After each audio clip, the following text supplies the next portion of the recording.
नमस्कार, बहुत स्वागत है आपका हमारे इस खास कार्यक्रम सुलगते सवाल में। मैं हूं आपके साथ अमित शर्मा। सुलगते सवाल एक ऐसा मंच है जिसमें हम जन सरोकार की बात करते हैं, उन मुद्दों को उठाते हैं जो सीधे तौर पर जनमानस से जुड़े हैं। आपकी समस्याओं पर बात होती है और उनका हल निकालने की कोशिश भी। आज हम बात करने जा रहे हैं छत्तीसगढ़ के सबसे बड़े औद्योगिक जिले दुर्ग की, जहां घुसपैठियों की घुसपैठ का खुलासा चौंकाने वाला है। भिलाई इस्पात संयंत्र से लेकर उससे जुड़ी सैकड़ों फैक्ट्रियों तक हजारों की संख्या में बांग्लादेशी मूल के श्रमिक काम करते पाए गए हैं। पुलिस ने अब इन पर शिकंजा कसना शुरू कर दिया है।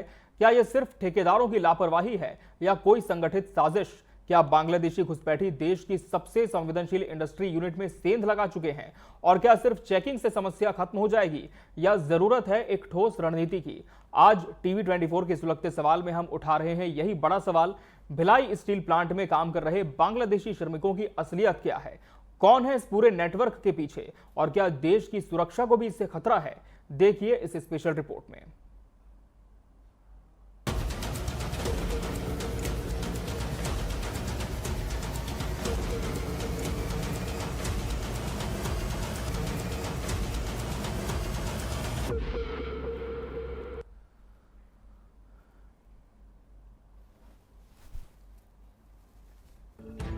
ये कारखाना स्टील अथॉरिटी ऑफ इंडिया की एक महत्वपूर्ण इकाई है, जिसे सोवियत संघ और भारत सरकार के द्वारा 1959 में स्थापित किया गया था।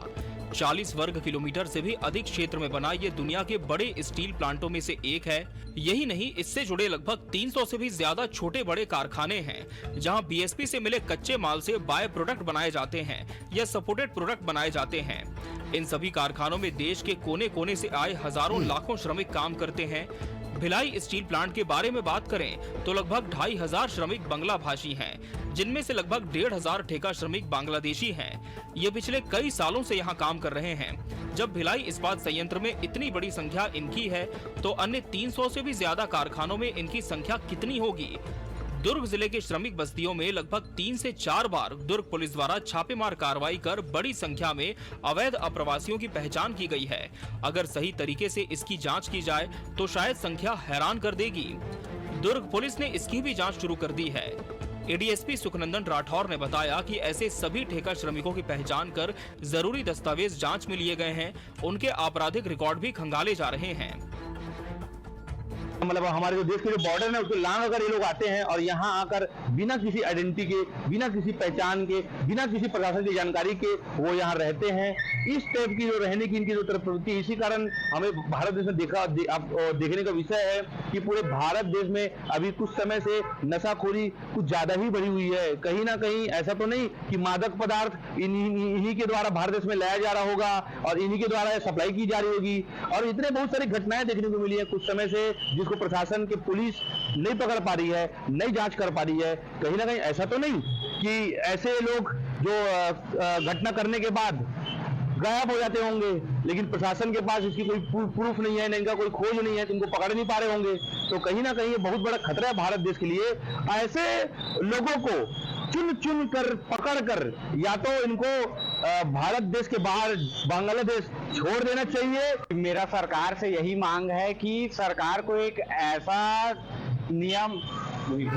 ऐसा मुहिम चालू कर देना चाहिए कि उसमें कोई भी अगर बांग्लादेशी हो, अगर कहीं भी दिखता है तो उसको सरकार को बताने पर एक उसको इनाम दे दिया जाए, जिससे कि जहां भी छुपे हुए बांग्लादेशी है, जहां भी अपना नाम छुपा के बांग्लादेशी अपना रह रहे हैं, वो जितने ज्यादा अगर इनाम देंगे तो वो बाहर निकल के आएंगे। फिर उसके बाद फिर उनको जेल भेज देना चाहिए और वो जहां से आए हैं उनको वहीं वापस भेज देना चाहिए। अभी अवैध प्रवासियों की जान पहचान की जा रही है और उस पर कार्रवाई भी की जा रही है। इसी क्रम में जो ठेका श्रमिक हैं जो बाहर से आकर यहाँ मजदूरी करते हैं, उनकी भी कुछ सस्पेक्ट लिस्ट प्राप्त हुई थी। उसमें से कुछ लोगों को चिन्हांकित करके हम उनके संबंधित जिलों को भेजा है, उसका सस्पेक्ट रोल जारी किया है और उनसे ये जानकारी मांगी है कि ये किसी प्रकार की लिप्तता तो किसी अपराध में नहीं है। जिसके अलावा उनकी नागरिकता को लेकर भी जानकारी मांगी है। किसी प्रकार का अगर अवैध प्रवासी मिलता है तो उस पर कार्रवाई की जाएगी। छत्तीसगढ़ में अवैध रूप से रह रहे बांग्लादेशी रोहिंग्यों घुसपैठियों की पहचान कर उनके विरुद्ध प्रभावी कार्रवाई करने के लिए 28 मई की सुबह विशेष टीम गठित कर दुर्ग जिले के अलग अलग क्षेत्रों में दबिश देकर फैक्ट्री, लकड़ी चालों, भीड़ भाड़ वाले रहवासी क्षेत्रों में रहने वाले किराएदारों को चेक किया गया। चेकिंग के दौरान छावनी सब डिवीजन के ट्रांसपोर्ट नगर हथकोज एवं पुरैना में लगभग 65 लोगों की जाँच की गयी, जिसमें 15 संदेहियों का फिंगरप्रिंट लिया गया। दुर्ग पुलिस के द्वारा विगत महीने से यहाँ पे लगातार जो संदिग्ध प्रवासी यहाँ पे अवैध रूप से रह रहे हैं उनकी चेकिंग और संदिग्ध व्यक्तियों की चेकिंग के लिए लगातार अभियान चलाया जा रहा है। उसी अनुक्रम में आज पाटन अनुविभाग में, छावनी अनुविभाग एवं भिलाई नगर अनुविभाग में 3 टीमों के द्वारा ये चेकिंग की गई है। चेकिंग कार्यवाही में कुल 474 लोगों को चेक किया गया है एवं उसमें 103 जो लोग हैं वो संदिग्ध में पाए जाने पर उनका फिंगरप्रिंट लिया गया और डेटाबेस तैयार किया गया है। साथ ही उनसे दस्तावेज प्राप्त किए गए हैं जिनका परीक्षण किया जा रहा है। अब तक दूसरे प्रदेशों से आकर किराए से रहने वाले 201 लोगों को चेक किया गया। पाटन सब डिवीजन के थाना उतई क्षेत्र में डुमरडीही, महाकाकला क्षेत्र में विजय पांडे के आरा मशीन, प्लाईवुड की फैक्ट्री तथा जिंदल प्लाईवुड फैक्ट्री और आरा मिल के 208 लोगों को चेक किया गया, जिसमें 88 लोगों का फिंगरप्रिंट लिया गया। ये अभियान संबंधित क्षेत्रों के सब डिवीजन अधिकारियों, थाना प्रभारियों के साथ बल एवं रक्षित केंद्र दुर्ग की टीम द्वारा कुल 474 लोगों को चेक कर 103 संदेहियों का फिंगरप्रिंट लिया गया है। बांग्लादेशी घुसपैठियों को खोजने देश भर में अभियान चल रहा है। इसी कड़ी में दुर्ग जिले में सख्ती ने बांग्लादेशी घुसपैठियों की नींद उड़ाई हुई है। Bureau report, TV 24 news.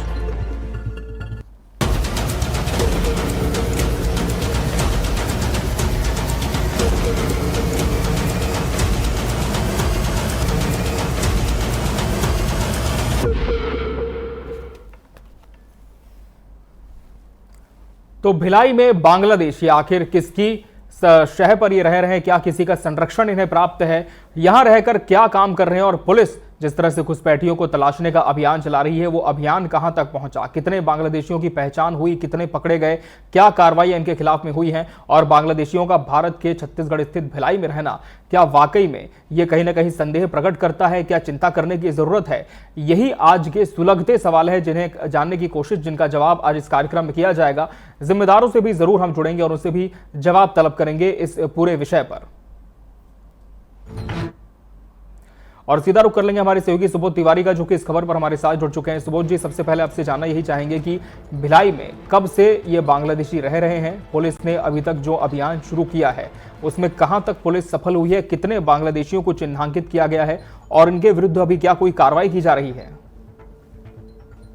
Amit ji, बड़ी बात है, जब से भिलाई इस्पात संयंत्र की यहाँ स्थापना हुई है तब से ही अलग अलग प्रदेश के लोग यहाँ पर आकर नौकरी कर रहे हैं, स्थायी श्रमिक के रूप में भी और ठेका श्रमिक के रूप में भी। देखा जाए तो पंजाब, हरियाणा, राजस्थान, गुजरात और मध्य प्रदेश और साथ ही पश्चिम बंगाल जैसे प्रदेशों से, अन्य देशों से भी लोग यहाँ आए हैं। क्योंकि रूस और भारत का मैत्री का प्रतीक यह भिलाई इस्पात संयंत्र है और यहाँ पर जब इसकी स्थापना हुई तो तमाम प्रदेशों से लोगों को यहाँ पर नौकरी दिया गया। अब धीरे धीरे एक सुनियोजित तरीके से जो जिन्हें की रोहिंग्या कहा जाता है, जिन्हें की बांग्लादेशी कहा जाता है, वे काफी सालों से पहले तो ग्रामीण इलाकों में जो आरा मिलें होती हैं, जो छोटे मोटे उद्योग होते हैं, वहां पर काम करते थे नाम बदलकर। उस समय सूचना और जो दूसरे तंत्र हैं, प्रणालियां हैं, तौर तरीके हैं, इतनी ज्यादा उन्नत नहीं थी। अब जैसे जैसे आधार कार्ड की बात आती है और आधार कार्ड के अलावा पासपोर्ट वीजा की बात आती है, तब पता चलता है कि ऐसे एक दो नहीं बल्कि सैकड़ों की संख्या में बांग्लादेशी छत्तीसगढ़ के विभिन्न औद्योगिक क्षेत्रों में काम कर रहे हैं। चाहे वो स्टील का कारखाना हो, स्टील उत्पादन का कारखाना हो, चाहे वह लकड़ी काटने की आरा मशीन ही क्यों ना हो, और तमाम ऐसे व्यावसायिक प्रतिष्ठान जहां पर 20-50 से भी ज्यादा लोग काम करते हैं, वहां पर इनकी आमद देखी गई है। जी। अब जब दुर्ग पुलिस सर्च अभियान चलाती है, सारे दस्तावेज खंगालती है, तो पता चलता है कि जो लोग वीजा से आए हुए थे उनका वीजा कालातीत हो चुका है, एक्सपायर हो चुका है, उनके पासपोर्ट भी अब वैलिड नहीं रह गए हैं। और तो और कई बार तो ये जो है ये जाली दस्तावेज, ना पासपोर्ट ना वीजा, केवल आधार कार्ड में अपना नाम बदलकर, यानी कि मुस्लिम नाम से हिंदू नाम रखकर ये यहाँ पर रहने लगे और काफी वर्षों से रहते हुए जीवन यापन भी कर रहे हैं। लेकिन एक सामाजिक असंतुलन की बात जब सामने आती है तब एक बड़ा कारण समझ में आता है कि यहाँ पर चुनावी फायदे को लेकर या फिर जो कहा जाता है कि तुष्टीकरण की राजनीति को लेकर ऐसे लोगों को यहाँ पे बता दिया गया है। इससे आने वाले समय में कभी भी आपराधिक घटनाओं को अंजाम दिया जा सकता है इन लोगों के द्वारा, और कहीं भी किसी भी तरह का वेरिफिकेशन नहीं होता, न स्थानीय पुलिस को बताया जाता है किसी उद्योगपति के द्वारा, न ही ये खुद वहां पहुंचकर बताते हैं कि हम इतने समय के लिए यहाँ आए हुए हैं, चाहे इलाज के लिए, चाहे नौकरी के लिए, चाहे पढ़ाई के लिए, चाहे किसी भी तरह के कार्य के लिए। तो इस बात की कोई भी जानकारी आसपास के पुलिस थानों में नहीं मिलती है, तो दुर्ग पुलिस के त्योरियां भी चढ़ जाती हैं। जी, आपको रोकना चाहेंगे, आपका फिर से हम रुक करेंगे। इस समय हमारे साथ बीजेपी नेता पीयूष मिश्रा इस विषय पर जुड़ चुके हैं अपनी बात रखने के लिए। पीयूष मिश्रा जी, भिलाई में बांग्लादेशी बड़ी संख्या में रह रहे हैं, लगातार अब ये बात सामने आ रही है कि उनकी पहचान करके उनके खिलाफ कार्रवाई की जा रही है, लेकिन इतने लंबे समय से पीयूष जी ये भिलाई में निवास कर रहे हैं, अलग अलग जगहों पर काम कर रहे हैं, क्या मानते हैं, क्या कहीं कोई चूक हुई, इनका वेरिफिकेशन नहीं किया गया और इन्हें अब रहने दिया गया? और कई तो ऐसे भी हैं जो फर्जी दस्तावेज बनाकर यहां रह रहे हैं। जी, ऐसे जितने भी लोग अभी तक पकड़ाए हैं या और जो लोग हैं जो अभी तक चिन्हित नहीं हो पाए हैं, ये एकदम प्रमाणित है कि ये फर्जी दस्तावेज के आधार पर यहाँ रह रहे हैं। और इनका फर्जी दस्तावेज किस तरीके से बना, किनकी मदद से बना, ये एक बहुत बड़ा जांच का विषय है, क्योंकि इनसे बड़े दोषी वो लोग हैं जो इनके फर्जी प्रमाण पत्र को प्रमाणित करके बनने दे रहे हैं। जी, क्योंकि ये देश की सुरक्षा के साथ ये समझौता बिल्कुल नहीं होना चाहिए। देखिए, महत्वपूर्ण ये है कि जब हमारे, बिल्कुल जैसे हम किसी भी धर्म को, संप्रदाय को मानने वाले हैं, वो अलग विषय है। मैं हिंदू हूं तो मुझे इस पे गर्व है कि मैं हिंदू हूं, लेकिन जब देश की बात आती है, जब देश की बात आती है तो देश का संविधान सबसे बड़ा है, देश सर्वोच्च है, उसके बाद सारी चीजें हैं, चाहे आप हिंदू हो, मुस्लिम हो, सिख हो, जो भी हैं, महत्वपूर्ण देश है। लेकिन ये जो बाहर से लोग आए हुए हैं, ये इस भावना से प्रेरित नहीं है, इसलिए ये देश की सुरक्षा के साथ ये समझौता हो रहा है, ऐसा लग रहा है। और जो लोग बिना किसी लोकल मदद के, बिना किसी के ऐसे जो चॉइस सेंटर हैं, लोक सेवा केंद्र हैं, ऐसे लोग जो हैं, इनमें ही लोग इनकी मदद कर रहे हैं। इसलिए उन लोगों का प्रमाणीकरण होना बहुत जरूरी है कि भाई ऐसे कौन लोग हैं जो इनकी सहायता कर रहे हैं और उन पर कार्रवाई। पीयूष जी, निश्चित तौर पर यह माना तो जा रहा है कि कहीं ना कहीं चूक हुई है, लेकिन चूक किसकी आप मानते हैं? क्या शासन के निर्देशों का पालन नहीं किया गया, या फिर जो प्रशासनिक अमला है वो आप मानते हैं पूरी तरह से सक्रिय नहीं था, इसी वजह से इतनी बड़ी संख्या में इनका निवास यहां हो गया? देखिए, महत्वपूर्ण ये है कि शासन के समय समय पर अपनी गाइडलाइन आती रहती हैं कि क्या क्या दस्तावेजों के लिए क्या क्या चीजें आवश्यक हैं। पर उन दस्तावेजों का गलत तरीके से प्रमाणित करना या गलत दस्तावेज जुटाकर या फर्जी दस्तावेज जुटा के, लेकिन जैसे अभी कई लोगों का हमको पता चलेगा कि आधार कार्ड कई लोगों के फर्जी बने हैं, कई लोग के पैन कार्ड फर्जी बने, तो ये फर्जी बनाने का काम जो कर रहे हैं वो चॉइस सेंटर या लोक सेवा केंद्र के वो लोग हैं जो ऐसा कर रहे हैं। जी, इसीलिए उनका जो जांच करना है कि वो ऐसे कौन लोग हैं जो ऐसी चीजों पे मदद कर रहे हैं, और उनकी जांच से ये भी पता चलेगा कि और कितने लोग हैं जिनका ऐसे फर्जी दस्तावेज बना करके दिया गया है। जी, बहुत बहुत धन्यवाद पीयूष मिश्रा जी आपका हमसे जुड़ने के लिए इस कार्यक्रम में। सुबोध तिवारी का हम फिर से रुक कर लेंगे। सुबोध जी, कहीं ना कहीं अब जो नेता है वो तो यही कह रहे हैं कि शासन समय समय पर गाइडलाइंस जारी करता है, लेकिन जहां से दस्तावेज तैयार होते हैं वहां पर कहीं ना कहीं कोई गड़बड़ी हुई है। लेकिन सवाल यह भी आता है सुबोध जी कि अब जब सिस्टम सक्रिय हुआ है, एकांत से जागा है, तो जो कार्रवाइयां हो रही है क्या वो काफी आप देखते हैं जमीन पर? क्योंकि आप लगातार इस पूरे विषय को ग्राउंड पर कवर कर रहे हैं, और क्या कुछ चॉइस सेंटर भी चिन्हित किए गए जहां पर फर्जी दस्तावेजों को बनाने का काम जारी था? अमित जी, बड़ी बात है, जैसा कि आपने कहा कि बड़ी संख्या में जो चॉइस सेंटर खोले गए और उन्हें अधिकार दे दिया गया आधार अपडेट का, तो ऐसे में दूसरे प्रदेशों से लोग यहाँ पहुंचकर आधार अपडेट करा लेते हैं, पता परिवर्तन करा लेते हैं, और कई तो ऐसा भी करा लेते हैं कि फोटो किसी और का होता है, नाम किसी और का होता है, एड्रेस कहीं और का होता है। तो इस तरह की जाली दस्तावेजों का जो निर्माण होता है, इसी तरह के प्रमाणीकरण वाली एजेंसियों के पास होता है। तो कहीं ना कहीं जो पार्षद होते हैं, जो वार्डों में, जहां पर पार्षदों के वार्डों में जहां चॉइस सेंटर होते हैं, तो हर वार्ड में तो एक चॉइस सेंटर अमूमन देखा ही जाता है। तो इन चॉइस सेंटरों तक पहुंचने की बात अभी तक सामने नहीं आई है। हालांकि जब मुसाफिरी वाली बात आती है, यानी कि दूसरे प्रदेश से या दूसरे देश से जब हमारे देश में कोई आता है, तो उस दौरान भी सीमा पर इनके दस्तावेजों की जांच पड़ताल होनी चाहिए। वहां पर भी एक ऐसी मशीनें या ऐसी मैंडेटरी या फिर ऐसे तकनीकों का इस्तेमाल किया जाना चाहिए कि उनकी वास्तविक पहचान उजागर हो। वो जो भी कुछ वो छुपाना चाह रहे हैं वह छुपा ना पाए, उजागर हो, आंखों में धूल न झोंक पाए। तो ऐसी तकनीक का भी उपयोग नहीं किया जाता। इस तरह की कमी सीमा से लेकर शहर तक दिखाई देती है, तमाम जगहों पर जहां पर इस तरह के दस्तावेज बनाए जाते हैं। अमित जी सुबोध जी, हमारे साथ रहवासियों के जुड़ने का सिलसिला भी शुरू हो चुका है। आशीष सावरकर हमारे साथ जुड़े हैं। आशीष जी, इस क्षेत्र में आप निवास करते हैं और आप भी देख रहे हैं कि जिस तरह से अब बांग्लादेशियों के विरुद्ध अभियान चलाए जा रहे हैं, ना सिर्फ बांग्लादेशी बल्कि वैसे तमाम लोग जो कि भारत के नागरिक नहीं हैं लेकिन फर्जी दस्तावेज बनाकर यहाँ रह रहे हैं, और कहीं ना कहीं देश की सुरक्षा के साथ ये बड़ा खिलवाड़ भी हो सकता है। किसकी जिम्मेदारी आप मानते हैं इस पूरे विषय पर होती है? नमस्कार सर। सबसे पहले मैं कहना चाहूंगा, जी, हमारा भारत आज बढ़ते विकास अवसर और मोदी सरकार की विश्वसनीयता ने पूरे विश्व का ध्यान हमारी ओर खींचा है। भारत अब हर मामले में पहले से ज्यादा मजबूत है, ये पड़ोसी राज्यों को भली भांति पता है। बांग्लादेश में इस्लामीकरण और उससे होने वाले सांप्रदायिक तनाव के कारण वहाँ के लोगों में भय और चिंता का माहौल बन चुका है। इसी तरह रोहिंग्या मुसलमान चूंकि म्यांमार में भी कत्लेआम हो रहा है, वहां पर भी काफी सारी हिंसा और परेशानियों के कारण वो वहां से पलायन कर रहे हैं, जो कि उनको सबसे अच्छा अवसर भारत ही दिखता है। ये लोग वहां से भागकर भारत के रास्ते घुस रहे हैं, और यहाँ पर पश्चिम बंगाल की सरकार की नाकामी, ढीले रवैये, जो कि उनकी बॉर्डर से लगा हुआ राज्य है, जी, इनके वहां से घुसकर इन्हें भारत में घुसने की आसानी हो रही है और मौके मिलते जा रहे हैं। ये लोग भारत में घुसकर अपनी पहचान छुपाकर रखते हैं और अपना फर्जी दस्तावेज भी बनवा लेते हैं। वही आपसे सवाल है आशीष जी की जिम्मेदारी किसकी आप मानते हैं? क्या शासन इसके लिए दोषी है या फिर प्रशासन की नाकामी आप देखते हैं इस विषय पर?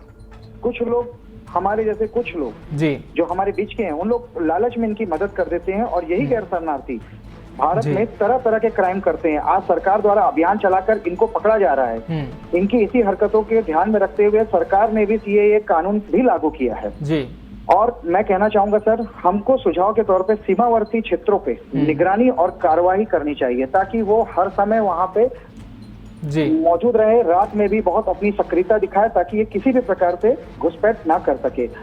अवैध प्रवेश कराने वाले संगठन और गिरोह पर खासकर एक्शन रखना पड़ेगा, खासकर एक्शन लेना पड़ेगा, ताकि ये किसी भी प्रकार से किसी को भी सहयोग ना कर सके। और वहाँ के लोगों में जागरूकता और शिक्षा भी उपलब्ध करानी पड़ेगी, ताकि लोग समय समय पर जागरूक हो और ऐसे लोगों के खिलाफ खुद पहल कर सके। बिल्कुल, जागरूकता अभियान अब फिलहाल शुरू भी हो चुका है और शासन जमीन पर भी मुस्तैद होने का दावा जरूर कर रहा है। बहुत शुक्रिया सावरकर जी आपका हमसे जुड़ने के लिए। हमारे साथ धर्म जागरण से ज्योति शर्मा जी जुड़ चुकी हैं।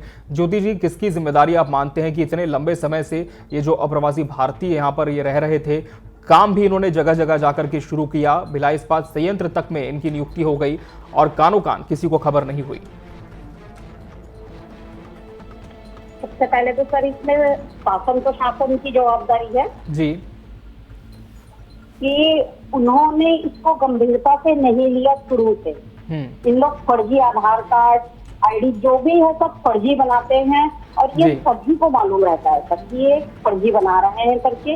उसके बाद भी इनका एक गिरोह चलता है जो ऊपर से नीचे तक है जी, क्योंकि हम लोग धरातल में कार्य करते हैं, तो इस चीज को हम लोग देखते हैं जी। अभी जैसे भिलाई में देखा जा रहा है कि सभी जगह पुलिस वाले जो छापा मारने का कार्रवाई कर रहे हैं, बहुत जगह दुर्ग भिलाई में बांग्लादेशी मिल भी रहे हैं जी, लेकिन उसमें भी कहीं ना कहीं अभी त्रुटि है। जैसे सेक्टर के एरिया में, सेक्टर 1 से लेकर हुडको तक में अभी छापेमारी की कार्रवाई नहीं हुई, और यहाँ जो भिलाई इस्पात संयंत्र के जितने क्वार्टर है उसमें लगभग 20% में अवैध रूप से कब्जा करके रहा जाता है। यहाँ किसी को किसी से मतलब नहीं है, सेक्टर में कौन रह रहा है, क्या रह रहा है, किसी को मतलब नहीं रहता है। जी। तो मैं प्रशासन से एक ही निवेदन करना चाहूंगी कि सेक्टर में जिस तरीके से सभी जगह वो छापामारी कर रहे हैं, सेक्टर 1 से हुड़को तक थोड़ा गंभीरता से करें तो यहाँ पर बहुत ज्यादा लोग निकलेंगे, हमारी उम्मीद है, जहाँ तक हम लोगों को जानकारी है। जी, बहुत धन्यवाद ज्योति जी आपका हमसे जुड़ने के लिए। तो कहीं ना कहीं शासन प्रशासन दोनों की नाकामी यहाँ पर जो स्थानीय रहवासी हैं, अलग अलग संगठन हैं, वो बता रहे हैं। सुबोध जी का रुख कर लेंगे, हमारे साथ लगातार बने हुए इस पूरे विषय पर। सुबोध जी, जितने भी बांग्लादेशियों की पहचान हुई है अभी तक के तफ्तीश में, उनके खिलाफ क्या कदम उठाए गए हैं? क्या उन्हें किसी तरह के अलग सेंटर में भेजा जा रहा है या फिर वापस उनके देश भेजने की तैयारी प्रशासन यहाँ कर रहा है? देखिए अमित जी, बड़ी बात है कि संवैधानिक अगर धाराओं के बारे में बात करें तो पासपोर्ट अधिनियम और विदेशिक नागरिक अधिनियम के तहत धाराओं के तहत कार्रवाई की जाती है। पुलिस सबसे पहले प्रमाणित करती है विभिन्न माध्यमों से कि यह यहाँ पर अवैध रूप से रह रहे थे, अप्रवासी हैं, अवैध अप्रवासी हैं, तो इनकी जांच पड़ताल, चेकिंग, दस्तावेज तैयार कर, निरीक्षण परीक्षण कर इन्हें न्यायालय में प्रस्तुत किया जाता है। और जब न्यायालय में ये सारे साक्ष्य और सबूत और पुलिस के गवाह लिए जाते हैं और जब सही पाया जाता है तब इन्हें डिपोर्ट करने की बात कही जाती है, इन्हें वापस भेजे जाने की बात कही जाती है। हालांकि अभी इसकी संख्या बहुत कम है, हर बार 1 या 2 ही लोगों की जांच पड़ताल की बात सामने आती है। यानी कि जो 100-200 लोगों के फिंगरप्रिंट लेकर हैदराबाद के लैब में भेजे गए हैं, वहां से मात्रा में बहुत थोड़ी संख्या में लोगों के रिपोर्ट आ रहे हैं, जानकारी आ रही है, तब पुलिस 1-1, 2-2 के खिलाफ ही कार्रवाई कर पा रही है। जबकि अगर देखा जाए पकड़े जाने की बात, तो यहाँ से सैकड़ों की संख्या में बांग्लादेशी देखे गए हैं, वह जाली दस्तावेज के साथ हैं। तो कहीं ना कहीं पुलिस को अपनी कार्य प्रणाली में और तेजी लानी होगी ताकि जल्द से जल्द ऐसे अवैध अप्रवासियों को पकड़कर यहाँ से बाहर डिपोर्ट किया जा सके। जी, सुबोध जी, समय हमारे साथ संजय धनकर, पीसीसी मेंबर कांग्रेस, जुड़ चुके हैं। उनका भी पक्ष इस विषय पर जान लेते हैं। संजय धनकर जी, लगातार अब भिलाई में तलाशी अभियान चलाया जा रहा है उन भारतीयों का जो कि अप्रवासी हैं और फर्जी दस्तावेजों के सहारे यहाँ पर रह रहे हैं, काम भी कर रहे हैं। लेकिन बड़ा सवाल यही है संजय जी कि बीजेपी इस पूरे विषय पर कह रही है कि अब कठोर कार्रवाई होगी, लेकिन कांग्रेस इस पूरे मुद्दे को कितनी गंभीरता से देखती है? पहले तो मैं सभी दर्शकों को मेरा नमस्कार जी। बीजेपी सिर्फ और सिर्फ दिखावे की राजनीति करती है। 15 साल तक भाजपा की सरकार थी छत्तीसगढ़ में, उन्हीं के सरकार में राहगीर लोग आए और विगत 11 सालों से केंद्र में मोदी की सरकार है और सुरक्षा की जवाबदारी, बॉर्डर की जवाबदारी देश की केंद्र सरकार के पास है। अगर केंद्र सरकार असफल है इसमें तो उसको गलती माननी चाहिए और देश के लोगों को बताना चाहिए कि हमने सुरक्षा में चूक हुआ है। जैसे पहलगाम में चूक हुआ है, वैसे अप्रवासी जो बाहर से आ रहे हैं वो भी केंद्र सरकार की सुरक्षा की चूक है जी। अगर आपकी सरकार है 11 साल से और लोग आ रहे हैं तो किसकी जवाबदारी है जी? ठीक है। अगर केंद्र सरकार पूरी तरह से फेल है जी, राज्य सरकार सिर्फ लीपापोती कर रही है, राज्य सरकार को ये नहीं पता कि केंद्र के खिलाफ जा रही है, वो अपने सरकार के खिलाफ कार्रवाई कर रही है वो जी। बिल्कुल, 11 साल से केंद्र की सरकार है और 20 साल से ज्यादा प्रदेश में हमने देखा बीजेपी का शासन रहा। लेकिन 2018 से 23 के बीच संजय जी कांग्रेस की भी सरकार आई, आपके विधायक भी इस क्षेत्र से चुनकर आए, तो क्या आप नहीं मानते कि तब भी इनकी तफ्तीश की जानी थी? आप देख लीजिए जितना बांग्लादेशी पकड़ा रहे हैं सबका आधार कार्ड डॉक्यूमेंट जो भी बड़ा है 2015 का, 16 का, 17 का बना है, तो 18 में कांग्रेस की सरकार आई है। एक भी व्यक्ति नहीं है जिसका 2019 और 20 में आधार कार्ड बना होगा। आप देख लीजिए जितने राहगीर पकड़ाए हैं जी, जितने भी पकड़ाए हैं किसी का 20 का आधार कार्ड नहीं है, सबका आधार कार्ड 2016 का है, 17 का है, 18 का है जी। किसी का 19, 20, 21, 22 का तो बता दो एक भी पकड़ा है जो छत्तीसगढ़ में। ठीक है संजय जी, आधार कार्ड भले ही ना बना हो उस दौरान, उस पूरे कार्यकाल में, लेकिन क्या आप मानते हैं कि लगातार जो चेकिंग है वो भी होनी थी कि कितने लोग घुसपैठ हैं, अवैध तरीके से यहाँ पर रह रहे हैं? तरीके से जो रह रहे हैं, 15 साल से प्रदेश में भाजपा की सरकार थी और सरकार अवैध घुसपैठियों को रखने का इंतजाम सरकार की है जी। चलिए, बहुत धन्यवाद आपका संजय जी हमसे जुड़ने के लिए इस पूरे विषय पर। सुबोध जी, जैसा कि आपने देखा कि अब राजनीति भी इस पूरे विषय पर शुरू हो चुकी है। बीजेपी कहीं ना कहीं कह रही है कि अब कड़ाई से पालन किया जा रहा है इस तमाम गाइडलाइंस का, केंद्र सरकार ने भी जो दी है। कांग्रेस का कहना है कि सिर्फ बीजेपी की गलती है, राज्य में देखा जाए या केंद्र में।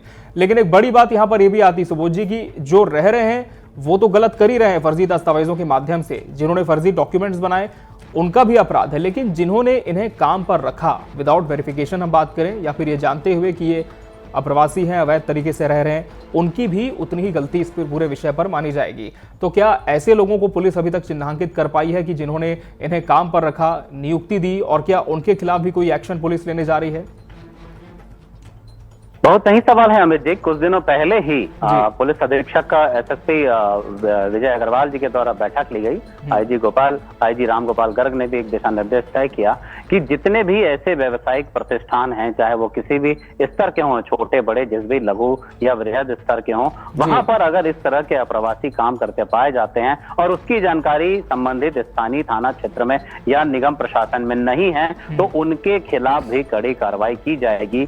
और साथ ही उन्हें ताकीद भी किया जाएगा कि अगर दोबारा इस तरह से अवैध अप्रवासी उनके कारखानों में, व्यावसायिक प्रतिष्ठानों में काम करते देखे गए, पाए गए, जांच से या सबूत सहित सब पकड़े गए, तो उनके खिलाफ भी एक कड़ी कार्रवाई की जाएगी। हो सकता है आने वाले समय में धाराओं में परिवर्तन कर राष्ट्रद्रोह की धारा भी उसमें जोड़ी जाएगी, जो इस तरह की